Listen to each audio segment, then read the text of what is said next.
Have you ever wondered why some of your favorite characters that you've been asking for years haven't actually been introduced into the Naruto Storm series? Or maybe wondered why is it that Madara, Six Paths, Edo Hashirama, and Danzo are always seen in the meta in Storm 4? Today we're going to learn about CC2 and the steps they take when creating characters and implementing them into the Naruto Storm games. Yo, what's going on guys, this is my Poison. Here, me, myself, and I back at again with another video, and I came across a really interesting tweet that gave me a lot of information about CC2 and their way of making characters. So in this tweet right here, everything is quoted by Hiroshi. Hiroshi is one of the main, I guess you could say, CEO or presidents at CC2. He is literally like the main director himself, and basically a lot of the ideas and planning is going through him before things are even like set in stone or being published in a Naruto Storm game.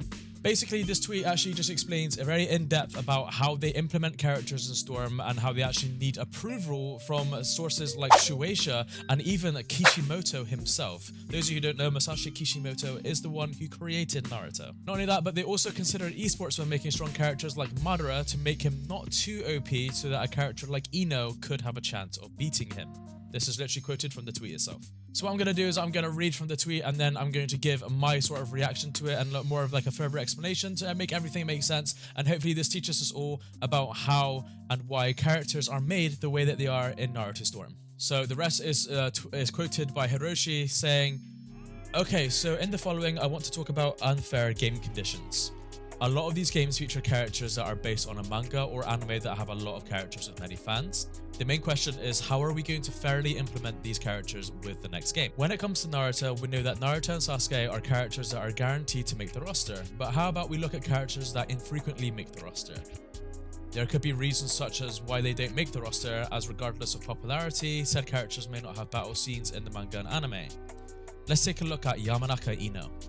Ino had a single fight against Sakura in the Chunin exam, but other than that, she fought together with Shikamaru and Choji. She also had a specific non-battle technique known as mind and body switch technique. When creating playable characters, we need to make sure we can cover all basic and special attacks, and so if we were to add Ino, we would need to add some original attacks.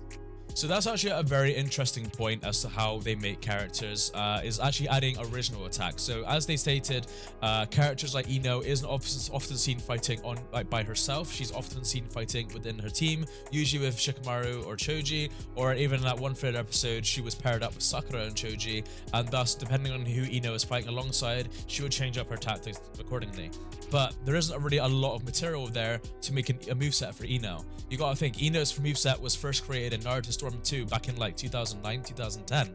So basically, with that same moveset carrying on from all the other games, they had to think about a moveset for her in her Shippuden state many, many years ago, and that we're still using to this day, sadly. And it's not just her, this is actually evident for other characters such as Kushina, Iruka, Rin, characters that we don't actually see fight very often or fight alone. They have to think of original ideas, basically ideas from CC2's own mindsets, because they just weren't seeing doing much taijutsu or ninjutsu in the anime or manga. But we simply cannot add original attacks, and therefore we need to put together a planned portfolio of attacks that we need to present to the anime studio's production team and at the most, Shueisha. Sometimes Kishimoto-sensei may give it a look over. I actually find this very interesting that they need Kishimoto and Shueisha to actually have a look and finalize things. I mean, it would make sense because obviously it is those two main sources that actually own the character concepts of the characters that would be featured in a Storm game. So it would make sense to ask them for permission to release it in a big game like Naruto Storm. And I say big very heavily because Storm 4 has literally sold millions of copies, like tens of millions or something. So, you know, it is a very big deal. As Ino's attacks are based on poisonous flowers, as her family owns a flower shop, her attacks would include various attacks based on those plants. How about we focus on a character with a lot of different attacks shown from the original story, Uchiha Madara. One of the strongest ninjas in the Naruto world and basically the last boss of the story. As his form changes, so does his ninjutsu, which gives both Naruto and Sasuke an absolute challenge to fight. We had to figure out which of Madara's abilities would be the best to add to the game, and it was surely a head scratcher. Remember when we mentioned about rankings in character creation? Well, that came from our combined thoughts over time between the creation of Ino and Madara. Strictly speaking, our ranks may reflect the strongest characters. On another note, calling a character the strongest may actually not be the best way to explain it. You get where I'm coming from, right? So let's take fighting games into consideration. There are gaming tournaments which we refer to as esports, and they have characters that are on a level playing field. Now, looking back at our talk about Uchiha Madara, we planned for him to be a strong character. Imagine playing a Naruto game and seeing a weak Madara. Madara is the last boss, so of course he's not going to be weak. We wanted players to go against Madara and think, wow, Madara is so strong. And the main reason is that characters are balanced as they are in the story. We don't want to balance these characters within the story. Well, actually we do, but we want to give the characters the strength they have from the manga. Don't get us wrong, we will still balance characters and give them a level playing field when playing in versus mode. There's a lot to unpackage there. So basically, when implementing Madara, they actually had a lot of esports potential in mind. Now, I know the topic of esports and Storm right now isn't a positive one due to information that has been led from CC2 about their take on esports for connections, but I'm going to make a separate video about that. I'm going to give you some reassuring information in that regard. But basically what they're saying is when making the likes of Madara is that they know that they had to make him a more of the stronger scale, which is probably actually why they gave him Susanoo arms instead of giving him just regular taijutsu like all the other characters, because giving him long Susanoo arms like that in his circle combos would give him a bit more of a competitive edge versus other characters. He's more susceptible to subbing and then mashing circle and getting away with it, because after his second hit onwards, he's got these long Susanoo arms that can reach for him. Not only that, but giving him big jutsu like the Majestic Destroyer Flame as well, a massive fire jutsu that covers a lot of the stage, a good portion of the stage if you're playing on small stages too, really does give Madara a good advantage and a good control of the space on the field. But obviously they didn't make him too powerful because a character like Ino can still counter him, and that is by her using her poison flowers. Her flower bomb can also extinguish his whole jutsu as well, and then just other things like that. I mean, just the poison flowers, and then if you have very good fundamentals, you can actually keep toe-to-toe with Madara as Ino very well. As mentioned, there are balances in versus mode, and who knows, people may be able to defeat Madara as Ino as long as battles are fair. Oh, and connecting to an earlier note, there are man hours dedicated to balancing characters. That's only right, yeah? I actually really like that they've mentioned that they are actually adding hours into their rotated times or whatever when creating characters to actually balancing characters, making sure that characters aren't too overpowered. Maybe we can argue that some more hours should have been added because some characters are kind of overpowered that I didn't think they even knew they was going to be overpowered. But obviously we're playing the game on a much more advanced competitive scale than what the developers are. I don't think the developers can quite play the game at the same rate we can, because we all pour a lot of hours and a lot of time into Storm. Obviously they don't play it as much as we play it, and obviously we're playing it in a form as to where we're finding, interesting tech, and we're finding fundamental styles as to play the game at the best it can possibly be played. So therefore certain characters are going to stand out better than others.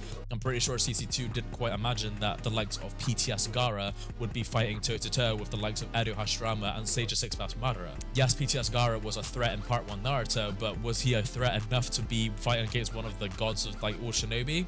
Not really. At the end of the day, everything I have mentioned still makes it into our plans, which include balancing each and every character in both story and non-story modes. So this is a very interesting read overall. It's very insightful to know the whole process they go on. Now the way they talk about this, because they're talking about Madara and how Madara was the final boss of the story at the end. So basically I think this was talked about during Storm 3's active lifespan. So I don't know if they were still considering a lot of these options for Storm 4 and now Storm Connections. I'm hoping they still take this format of implementing man hours into balancing characters for connections. I hope they're thinking very carefully and clearly about balancing characters for connections, because I feel like it's a very important role, especially if they have esports in the brain. Now, I know CC2 have announced, or at least one of the representatives or developers from CC2s have announced in an article lately that esports isn't really going to be considered this time, or they're not planning on turning up to any events. But I'd like to think that balancing should still be a thing. But like I said, with the whole esports thing, I am going to make a separate video talking about that, because that's actually very important.